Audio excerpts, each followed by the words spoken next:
All right. Hey, what's up, everybody? Welcome to Ask Me Anything, the BYOB Money Multiplier Happy Hour special edition for this August 16th, 2023. Summer is in full swing, hot as anything down here in South Florida. But Chris and Joe are driving from Indianapolis after spending a few days with one of our favorite insurance companies, One America. What's up, Chris? What's up, Joe? What's going on? What's up, guys? There they are, cruising in the cruising with the sunroofs open, huh? No, they're closed. No, they're closed. You'd be sticking your head out. If Vivi was there, she might be sticking her head out, Chris? I'm sure she would. What's going on up in Indy? How was it? Yeah, Indy was fun. It was just a lot of speakers, a lot of good information. The Jonah and Jeremiah show was epic. It was really good. So Yeah. we had a good time. Cool, man. Very, very A cool. lot of good relationships. What's happening, Gabby? Oh, just nursing son back to health. Oh. We had an interesting week with him. Now he wants it off today, so it didn't even last today. So my son jumped off the couch and got a cast on his leg now because he sprained his toe. So yeah, that's been interesting. It's his first ever. He's 4, so keeping a cast on a 4-year-old has been interesting. But he crawls around, so it's like having a baby again, and we'll get there. That's why the male species have a higher cost of insurance for these policies. Example. Yeah, exactly. I should get as much policies I possibly can on him now. Well, he's 4. That's a good point. So it's been fun over here, like a zoo. Cool, What about you, Craig? Staying busy. The number of calls been pretty heavy, just back to back all day. So it's been great trying to help as many people as we possibly can. So staying pretty busy out there. Yeah, when half the team is in Indianapolis, we got to step it up a little bit and cover for everyone. So we had a good time on Wealth Webinar today. We did a Money Multiplier, kind of back to the basics presentation, like the 90-minute that everybody watches to get started with all this. And I don't know if anybody was on at 1 o'clock today, but we got into a little bit at the end. We started using Private Money Club and the new coaching program in person with a bus tour involved down in Georgia next month, and some really cool stuff happening with that. So that was a lot of fun today. And other than that, got my new monitor set up today.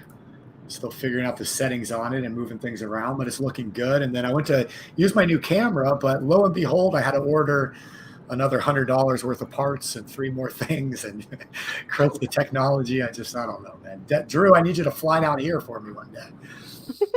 But I'll figure it out one way or another. All right. Shauna's commenting in. I don't see Shauna on here. Shauna, get on. Where are you? But other than that, we got any questions? Yeah, let's go. I don't have any pre-submitted. So anybody who comes on is first come, first serve. All right, throw them in the chat box. And Actually, I think one just came in. cool. All right, Weird. I just checked. Let's start with that one, and while we're pulling that one up, just to make sure, double check, Joe, you're not drinking today, right? You're driving? That is correct. Okay. He's drinking. He's got a soda. Yeah, I got a Pepsi. So a rare Wednesday, Joe does not have a beer, so. Okay. Chalk that on the calendar. Let's see. This is from Eve. She said, my lender doesn't do HELOCs and others want to be in first position. Is there any company you can recommend to do a HELOC with? Matt Sullivan, Quantum RE doesn't serve my area, and all-in-one isn't ideal because I'm at a 3% mortgage rate.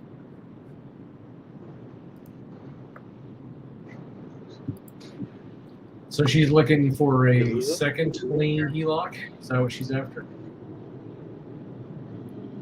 Unless there's a better option. Good service. Yeah. What's that? I mean, when it comes to a HELOC, you know, I mean, it's usually best to kind of call around, look for rates, just ask for the terms. Maybe start with some local 50X, banks, no? you know, local stuff, and Is it on the bottom? There Usually you she go. puts it on the bottom. HELOCs. It's on the bottom. I've been using CMG Mortgage for my all-in-one. So you can try giving a call. I've got a contact over there if you want to talk to him just to see what the deal will be. But I know as far as rates, they're in the 8s and 9s. But at the same point, we want to think about the volume of interest because when I first thing HELOC, you've got a simple interest mortgage as opposed to an amortized mortgage. But reach out to me if you want me to connect you up with them. And I did want to, Joe, can you think and drive? Yeah. What do you got? No, that was, I just didn't know if you had any comments on Eve's. Well, the bank that I use is 7.5. It's fixed for 5 years. I'd have to run the numbers and see exactly what we're talking about to see if it would make sense or not. Yeah, Eve, And Lauren is Eve's asking how much you need. Was that on a rental for Eve or on her phone? What's that, Craig? I think I was asking if Eve's proper rental or is it her primary? Oh. Yeah, let us Joe, know, do you- Eve. I I can- know you're on here. Yeah, I can only work with primary. So the CMG folks I work with, they can do rentals, so that's the other thing to look at. So yeah, it's a rental. Yeah. And I'd like to share what Shauna messaged in. She was dealing with a lot of Vegas travel reservations today. So a plug about the experience, if anyone wants to take a crack at it. No? Steven, you want to share the, I don't know how to do it, but you want to share the experience page? Sure. I'm excited to see the hotel, the Virgin Hotel. Looks pretty cool. I think that It's really cool. Have you been there before, Chris? Yeah, me and Shauna toured it. It is really, really, really cool. I always get left out of these things, man. Like I was with you the whole time. I can't remember who else was with us, and I don't even remember what we were out there. Steven, I thought you were with us. I was. That's what I'm saying. I'm always chopped liver Oh. for you, man. Always Oh, leaving that's- me out. I'm not leaving you out. We were there. Like I was just, No, when you said that, you confused me. I thought you were saying that you weren't there. I'm like, I could have swore Steven was there because I could have swore I was drinking a beer with him watching some game. Yeah, we were there before the sports book was being built. Still, they didn't have gambling yet, but they kind of had like the screens and everything set up, and then they have gambling now, which is good. But yeah, so the Virgin Hotel used to be the Hard Rock, and so I've stayed there probably a dozen times over the years. Oh, fun. And it's a great location. It's close to the airport. It's walkable to the Strip. It's away from the Strip though, so you're not like in like the ridiculousness of like right on the Strip, but it's just close enough where you can walk with no problem. And it's just a really good hotel, really good food, bunch of different places to eat, cool casino, and just a really nice layout. So it's like literally the perfect hotel for an event. It's not big enough where you lose each other. It's small enough where everybody will see each other when we're there. And it's yeah, I love it, man. It's one of my favorite hotels. But yeah, that was back in January when we went out to James Malinchek's mastermind, and then we went out skiing, snowboarding, and see, look at this, man. We went out snowboarding, and where did we go? Mammoth. Yeah, Mammoth. Yeah, and then we came back, and that night we had an early morning flight the next day, so we decided to stay at the Virgin so we could check it out and scope it out and get it ready for the experience. So yeah, it's going to be a lot of fun. Yeah, we're all Where'd you go, excited. Maggie? Oh, there you are. You disappeared for a while. Yeah. Well, I'm like His downloading camera playing OBS. tricks on you? Yeah, I'm downloading this OBS thing to try and get this new camera to work eventually once the new parts come in. All right, let me pull up the website here. Steven, where's your bookshelves? They're gone, man. They're gone. They're gone for good. No more bookshelves.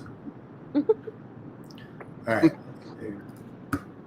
Present, share screen. There we go. All right, so here's your website.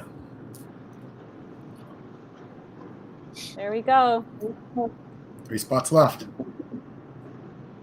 Wait, there's only 3 left now? That's what the website says. Oh, the website's right. Yeah. I Now know the we have money 2 tank's over and people are focusing on the next one. Now it's going quick. Yeah. Yeah, I knew we had 2 people that were maybes, so maybe they confirmed. Yeah, so you know, basically the experience is not like a mastermind where you're in a ballroom or listening to speakers on stage or anything of that nature. The whole idea of the experience is to be with each other and build relationships and experience life.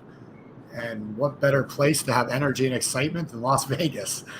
It's one of those love-hate relationships out in Vegas for me. I loved it when I was younger, and then I just feel like it would just, I don't know, it was a little too much there for a while. And I think I finally found the balance of Vegas where you can have a great time, but not, you know, take things over the top with it. So we'll have some fun out there. But what are we doing? We're racing cars, right, Chris? Yeah, we're racing cars. I know there's a special night that we're doing. It's like a big group thing we're going to do, and we're going to go see the Beatles show. I know that's another one, and we got another special guest coming, which I'm not going to tell you who it is or what it is, but it's pretty cool. It's something I experienced when I was out at another mastermind in, was that Wyoming?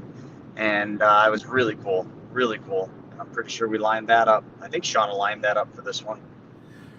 Yeah, so it'll be a Thursday night dinner, all day, all night Friday, all day, all night Saturday, and then a Sunday morning breakfast, and then out of there. So should be a good time.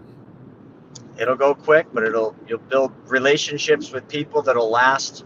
And I mean, look at all the other experiences we did and the relationships that were forged at those ones. I mean, those people are all doing business together, all hanging out together, they're doing so much together, and it's all just because they showed up and experienced something really special, and they never stray from that. I mean, these are those kind of relationships. That's how you build a deep relationship. It's not by sitting in a boardroom listening to speakers, but by going out and actually doing things, doing memorable things with people, and then you really learn about them, and that's the power of the experience. Love it, man. Yeah, Andrew's right. Everyone, if you have to go to at least one every time. Try your best. If you haven't gone to at least one, you have to go experience it for yourself. But that being said, we'll move on to Brad K. Brad says, how does an insurance company calculate income for a business owner or investor? I would like to have the highest possible premium. Yeah, as possible. Yeah, it's interesting. We just went over this in Indianapolis. Talk about a timely question. So what they're going to go off of is your gross income. So they're going to look at your total gross income, and if it's a business policy, they would look at the business gross income, and then depending on your age, so there's a factor based on the insured's age, but it's going to be anywhere between, like, you know, again, I don't know, you know, the age of this person, but it's going to be anywhere between 20 and 30 times their gross income.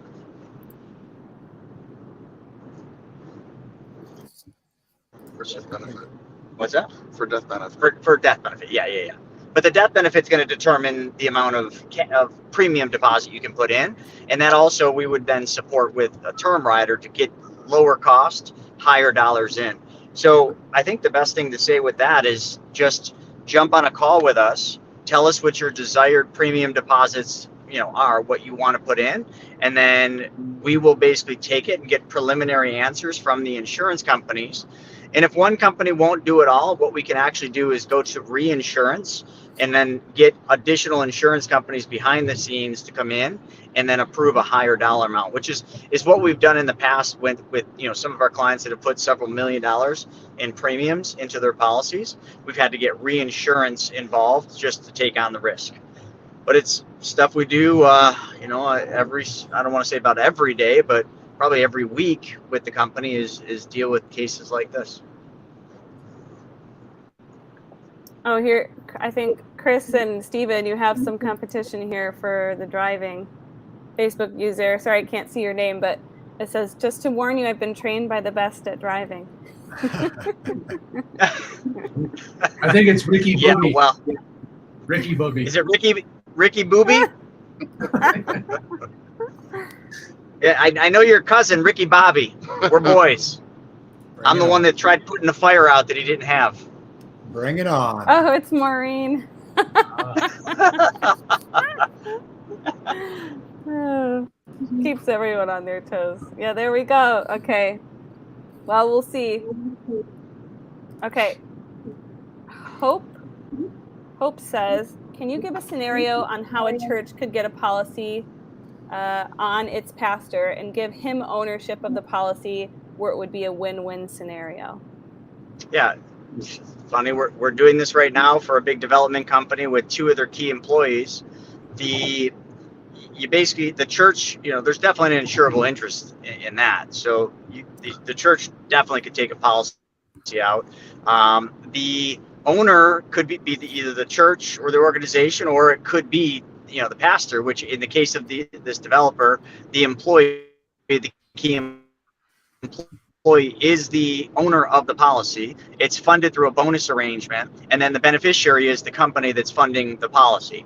But there's a side agreement, like a legal agreement, and it's totally allowed. You can do any kind of an agreement where the funds that are put into the policy in the early years have to be used for that company's projects in a roundabout way. So essentially, the employee owns it, but the employee can only use the cash value for deals that company is doing, particularly, just so that the company is protected for the money they're putting in there, and it all flows back to the same place. So the same thing, in this scenario, you could do something very similar. So the structure would just have to be thought out. It wouldn't be hard. Yeah, So I feel Chris, like we're is getting that- that question more and more. Yeah, Which is cool. Is that something you just go to, say, your lawyer and have them draw up that agreement between the company and the person, or the church and the pastor, or how's that put together? Yeah, in some cases, in the advanced planning divisions, because obviously insurance companies have pretty much a whole floor of attorneys, so they have a lot of what they call specimen documents.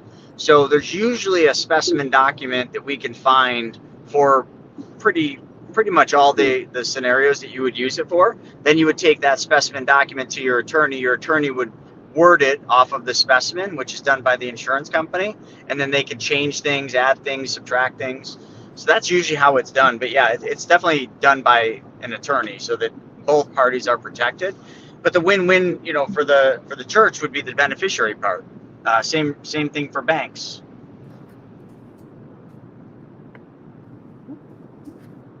Okay, Ramona says, have any of you heard of Avon? We keep getting invitations to apply. They say they are the world's first credit card backed by home equity. I have not. Joe? Nope, never heard of it. Yeah. I've Well, then they received must a not few of exist. those. Well, I can attest. I've received a few of those in the mail as well. Just kind of look at it like, oh boy, this is going to get some people in trouble here. Yeah, that's I think interesting. I would Interesting concept. say that's going to get Yeah, I think a lot of people. It's Yeah, I like, think the rates are pretty high. yeah, anyway. Yep, Chris. I think on that topic, since we're talking about crazy things like that, Stephen, did you see the new design that we just came out with for the brand new T-shirt, the Imaginary Unicorn Life? Do you have that? How about I just text it to you and you can show everybody? You see, one of the things that we got to really dive into out in Indianapolis was Index Universal Life and how big of a sham they are. We had the keynote speaker, Bobby. He's not with One America. He's an analyst that basically does the craziest reporting, for the insurance industry. And he showed some stats and some information about IULs that I'd never seen, that basically it makes me beg to ask the question of how are these people designing these products and selling these products not in jail yet? So we created a T-shirt design that is called the Imaginary Unicorn Life. And if you haven't figured it out yet, it's instead of IUL standing for Indexed Universal Life, it stands for the imaginary unicorn life that we all want to live, because none of it's real. And just like unicorns, we talk about them. Has anyone ever seen or ridden one? If you have, please reach out to me and I will take your call. I want to know what your unicorn experience was like if you actually rode one. For the most of us, unicorns don't exist. That's why you guys should get this shirt. Steven, can you show that shirt design? Oh, Do they it's come on. in kids' sizes? I'll get one for my kids to wear around. Any size you want. Any size you want. They would love it. Blowing smoke right up the old. Puffing it right out, man. The hot air right out the back end. Yes, sir. But it's pink. It's pink. Well, that's a puff. It's a puff. It's an imaginary unicorn life, folks. That's a big puff. Big Oh puff. man. Is it a fluff or a puff? Well, if you heard what we heard about Index Universal Life, you would understand how big the puff must be in order for that to actually happen. Drew wants it made into a onesie. That's definitely possible, 100%. What about an adult onesie? Yeah, well, that would be You can great. actually have the hood and the horn on it. Get really creative. That's so funny. Okay, moving on. Mike, who will be in Vegas, sounds like. Excited to meet you, Mike. He says a guy has $25,000 sitting in a traditional bank, and that has 32,000 in additional PUA that's allowed in a policy, 100,000 in outstanding policy loans, and access to a safe 12% in PMC. What would you do with the 25,000 in the bank? Put it in the PUAs and then borrow it out and lend it on PMC. Exactly. There you go. Ding, ding, ding. Yeah, especially if the $100,000 loan is already moving, that's no worries. And then the extra 25,000 in the traditional bank, put that in the PUAs if you have room, because now it's in the policy compounding, and then you'll be able to pull almost all of it right back out since it's all PUAs, and then you can just get it into another deal. Yeah, Is that and all I unanimous? Same for you, Craig? I was going to say on the outstanding policy loans, if that 100 is say in the private money club deal, I would just pay the loan interest every year and just leave the capital out working. Cool. That was easy. Good question, though, Mike. Brad K says, is it possible to convert an IUL to a whole life?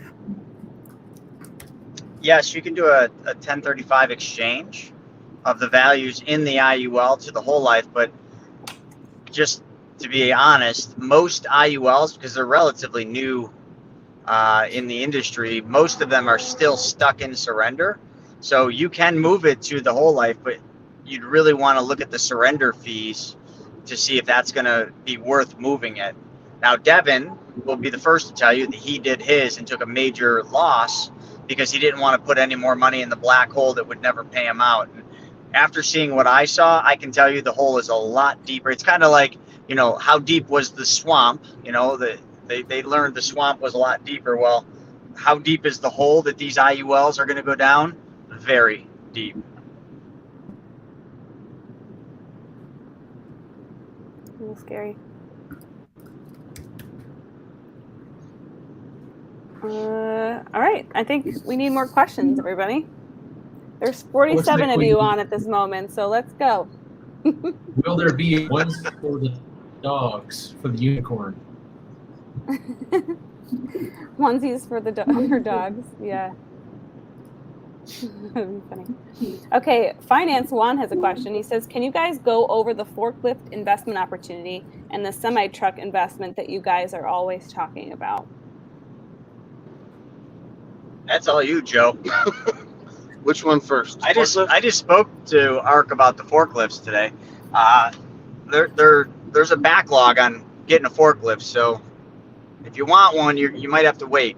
All the folks that got in on it are having too much success, and they don't want to. They just keep buying more of them. Steven, didn't you just buy another one? I haven't. No, I sold the two I had. I haven't bought any new ones yet, though. I know Craig just sold them. Shauna bought a new one. Yep. Yeah, one of mine Joe, just sold today, so it was pretty fun. Joe, how many do you have? Mike is asking. I had a total of 7, 3 sold. I guess I sold one today, so I got 3 left in the hole. I got 8 semis. That paid me $19,000 this month. Can't beat that. Let's see, semis. So Mike doesn't know about the semis. Drew's asking, is the semi still okay at the $45,000 mark? It depends on the last one he got is he bought 10 of them from the auction, and those were going right between the 45 to the 50,000 mark, because there's a grant that they're getting from $5,000 to $10,000, and then the truck drivers actually put some skin in the game too. So yeah, so right around the 45 to the 50 is kind of where the last bunch is at. And Shauna says, tell us about the semis though. What the kind of the deal? The deal? I think more about what it is, yeah.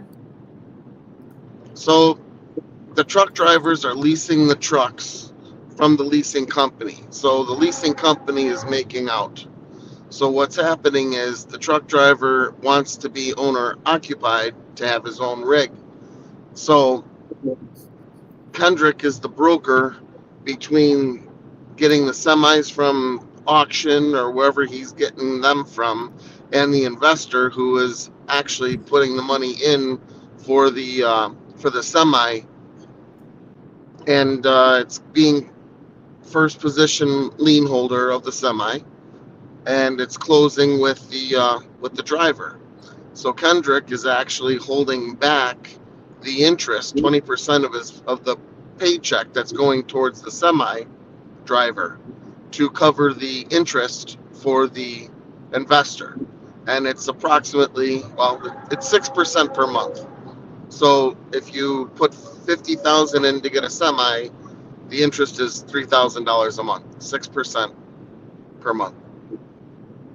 And what's the turnaround? Depending on what the credit score is for the truck driver, that's how long it's taking to refinance these trucks out of the investor and putting them into a refinance position. So if the truck driver has like a 700 credit score, they're getting refinanced out in like a week to 3 weeks. And if they're coming in with a credit score of 600 to be refinanced out, well, then you might be in for like 2 to 3 months, but nothing more than 90 days. And then you get your principal back along with your interest on a monthly basis, and then you can re-roll for more trucks. And how do you get in touch with them, with Kendrick? Well, I guess you can call me.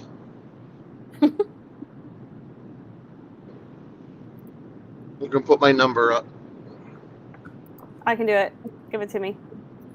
716-481-9002. Text me your name and tell me that you want more information about the semis, and then I'll get you in contact with Kendrick. Cool. Well, that was helpful. I think a lot of people must have wanted to know about that, because there's a lot of there's an uptick in the amount of people texting in. So, okay, we'll move to Dustin, unless there's any further questions on that, which I'll get to after this then. But Dustin says, I've been busy lately and haven't been able to join many of these forums. Is there still an opportunity in PMC to get into the big rigs?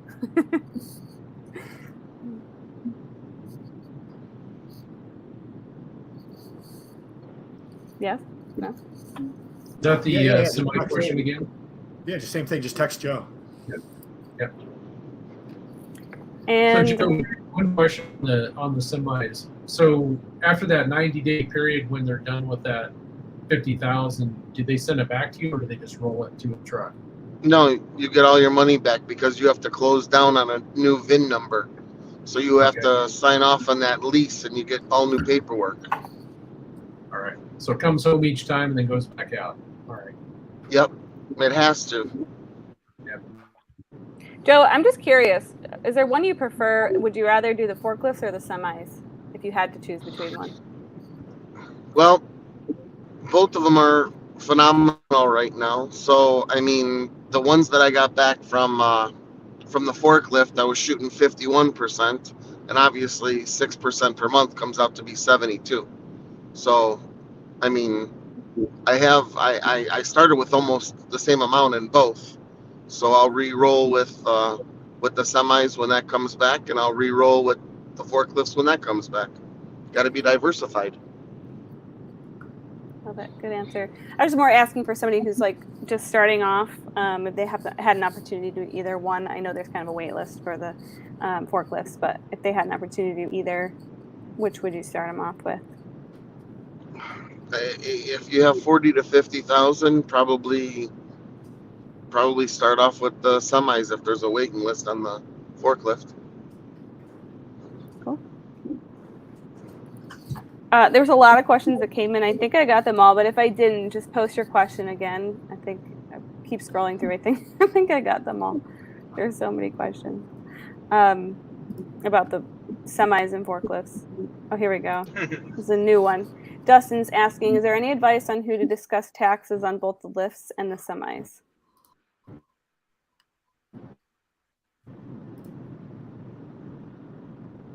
Clarification on what specifically you're asking about on taxes. If you make a bunch of money, you pay taxes on it. I can give you the number for any CPA, and I think they'll probably say the same thing. But I think I'm not getting the whole story. So if you make money, you have to pay. Yeah, if you make money, which clearly everybody else is right now, you're going to pay taxes. But there are, there's other things you can do. Gosh, I mean, a lot of good CPAs we know. I can give you the number for Matt.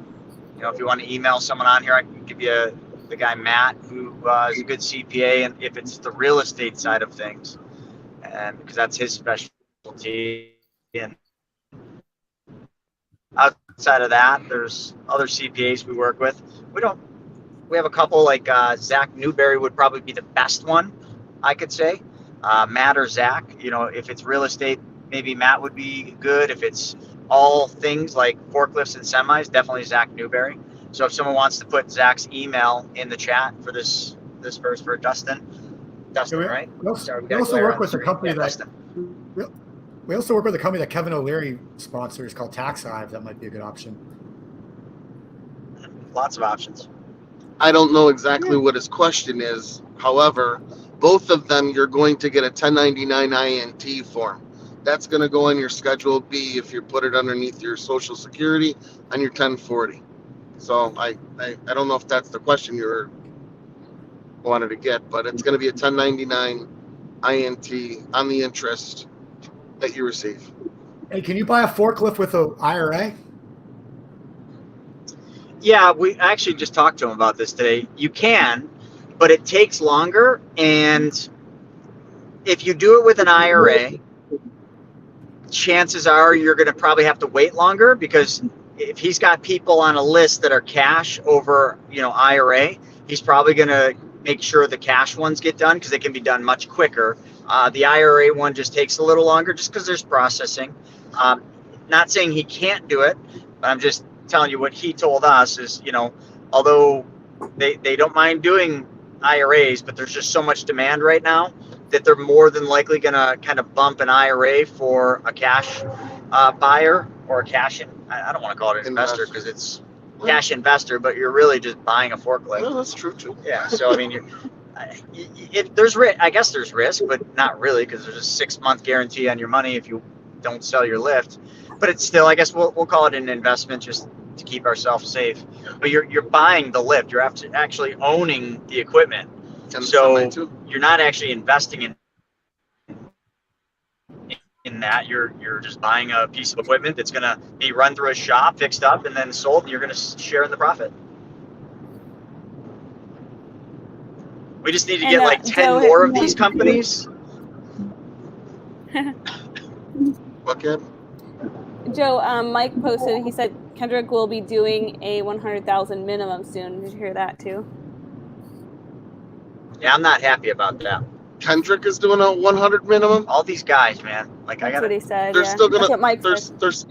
we won't be talking about. Oh, is that Samet? We won't be talking about any Yeah. semi trucks anymore if he goes to 100,000. I'll tell you that right now. He's still gonna play with the onesies and twosies. There's gonna be a Well, someone should send a message to Kendrick if he's going to talk about it on Private Money Club or anywhere else and put $100,000 minimum. I'm not letting him talk about it anywhere. no. There's gonna be different. Just everybody, yeah, it's just Yeah. frustrated with some of these guys. I can see where they're coming from. I but can too. Still gotta play with the onesies and twosies. Yeah, it's tough to like switch it up on people as soon as the word gets out, though. And that's what I'm getting upset with. You know, it's like they start working with, you know, folks from our webinars and from our campfire, and all of a sudden they start cutting out the little guy and going after just the big guy. But that's not the point. Like, we want stuff for all investors, and that's where it's getting tough. Well, I'll say this. In the beginning, he was getting different semis. He was getting semis with 600, 700,000 miles. Now he's going after the more expensive ones because they're better for the truck driver. They're still under warranty, some of them. So, you know, it's a different product. So, I mean, it's kind of better for, you know, the end user. That's kind of why the prices are kind of going up. But it also depends on how many he's getting at what time also. So Yeah. You should just have a used market. Have two different price points. right? I'm going to start flipping big wheels, man. For the real small investor, man, we're going to do big wheels. $50 to $100 investments. You own the big wheel, we flip it. We could do bicycles. We could do lawnmowers. I mean, this could be fun. Man, go-karts would be fun. I'm down Yeah. for go-karts. What was How that about rollerblades? What was that old show? Was it like on MTV or something like that, where they would redo the people's cars into like these really crazy things with TVs and crazy lights and gadgets and stuff? It was like Is that My Life Ride, I of the think Rich it's and called. Famous? What was that? Robin Leach. Robin Leach. Lifestyles of the rich, Rich and famous. Yes. Sha- That's that. Shauna said I can only afford, or no, Dustin said I can only afford a Hot Wheel at the moment. It's all right. We got you covered. Hey, real Those are quick, fun, too. selfless plug. How many of you remember the movie Better Off Dead? Where's my $2? And Oh yeah. everybody wants some. You guys remember that? So Yeah. I just started this today as like just a fun little project. We're doing an entire shirt, like a limited edition shirt line that is inspired by that movie. So you guys can only figure out how we're going to play that one. Where's my $2? You can figure that out. And then everybody wants some with the hamburger singing. So there's going to be a whole shirt line that's going to be offered for 30 days only. So stay tuned to chrisnaugle.com on the shop. We're going to have that coming soon. Chris, you know what you should do? You should start using your, like, actually do drawings, your own artist drawings, and have those put on the shirts. Have like your own line of authentic Chris Naugle illustrations. Stick figures. No, I could do that. no, your draw. That would be really cool. People would love that. Okay, everybody's saying. Well, we'll have to do that after the Better Off Dead series. Yeah, everybody's saying PMC people should get grandfathered in, special treatment for PMC. I think I at agree. some Well, point we won't I'm give them a trying. I'm choice. putting my foot down. Yeah, I'm putting my foot down with some of these folks on there. If they want to post their stuff on the thing, you know, and like I really can't. I mean, I can't really do that, but I can go to them and say, hey, I'm not going to talk about it anymore. Our team's not going to invest with you anymore, you know, and that should wake them up a little. I did that with Ark today because I had heard a rumor he was also going after just 100,000. He's at like 50,000 now, and I said, well, that's okay, but if I start hearing that you're telling people they have to be at 100,000 to get forklifts, you'll never hear me talk about it again. Because I'm not putting 100,000 into forklifts. Now, actually, on I that, know you are. on that, so the one I have up, Lito was talking about having partners and go in on it. What would you say about that? If it was two people putting in 50,000 to get to 100? Yeah, I mean, you totally can. I mean, you just both go on the receipt. You can go out. No, they could form an LLC too. Oh yeah, just form an LLC. Get together with somebody on PMC. Form an LLC. Put your guys' money together. Come up with an operating agreement, and then just pool money together. Me and Joe did that for our hedge fund. So that would be a cool thing to put on the forum then in PMC. That's exactly what we did, actually. Yeah. That's why we're doing the groups on PMC. The groups are definitely going to be more inspired to bring people together to be able to do more as a collaborative group. But yeah, I mean, just create an LLC, have a partner or two, and I mean, in an LLC, you could start an LLC with one partner, and you could add partners over the years as you develop relationships on PMC. I mean, I don't know if there's a cap on how many partners you can have in an entity. I wouldn't say so. I mean, in a C corp, there's definitely no cap. I feel like the woman we talked to might have said, I don't know what type of entity it was, but I think it was like 100 or something like that, which is something probably nobody really would ever reach in PNC. I would guess any pass-through entity has a limit. I don't know what it is. I mean, maybe some of our CPAs are on here, but I'm sure there's a limit on pass-through entities like LLCs. But a C corp, you could have, I think, probably almost an unlimited number of partners. Google might know. Hey, Oracle. How many partners can you have in an LLC?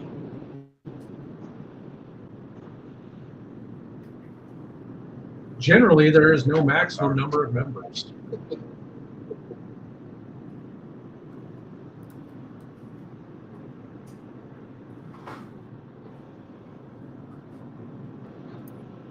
Okay. Well, while they're doing that, let's see what this. You're right, Craig. Is. No maximum.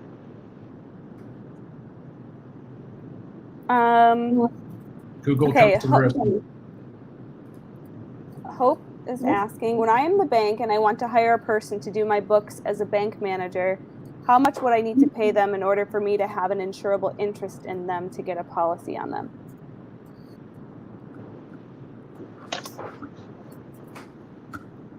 I don't think it has to be by money. I think it's more about title, isn't it? Yeah, they have to be an executive of the company in one way or the other.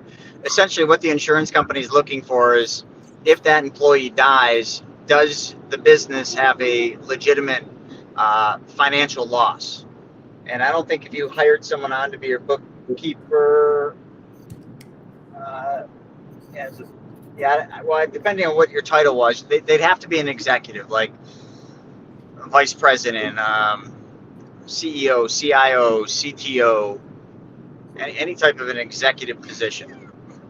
E-I-E-I-O. E-I-E-I-O. Well played. Eve says VP of accounting. Yeah, well, there you go.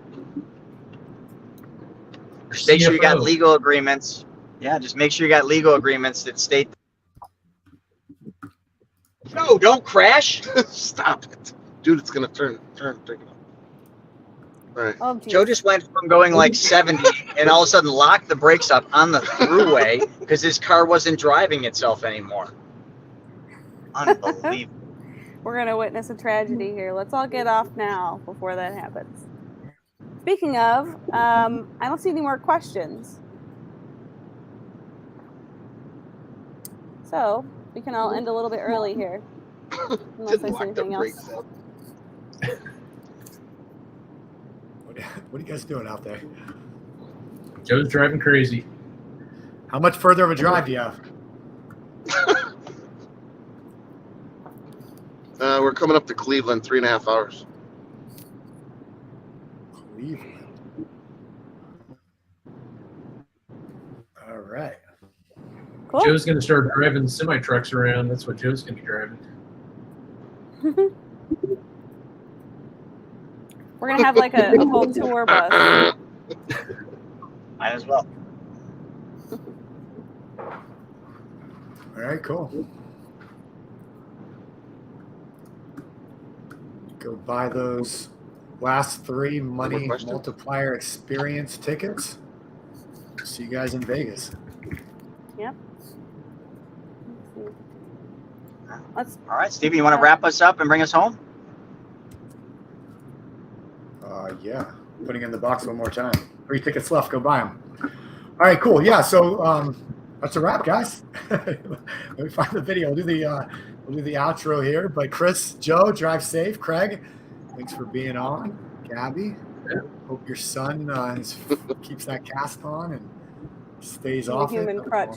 Little maniac. And other than that, I hope everyone has a great rest of the week. We have tomorrow, real fast. Tomorrow, anybody that's new in the banking process that just got approved or recently approved at 3 p.m., join us for the BYOB Bankers Only new office hours webinar. So I'll be there with, I believe, Shauna. So join us tomorrow to talk about some strategies and make sure you know what you're doing once your policy does go in force and how you're using it. And then tomorrow night from 6 to 8 p.m. is the monthly 2-hour coaching call for Private Money Club Premier members. So if you're a Premier member, make sure you're there tomorrow at 6 p.m. If you're not a Premier member yet, go sign up and join us tomorrow night at 6 p.m. You're not going to want to miss it. We're bringing lenders and borrowers together. So bring your money, bring your deals, and we're going to connect you guys and make deals happen right on the coaching call tomorrow night. So it's going to be a lot of fun. Looking forward to that. And other than that, we'll see you guys next week. Have an awesome time. Thank you. All right. See y'all. Hi, everybody. Bye.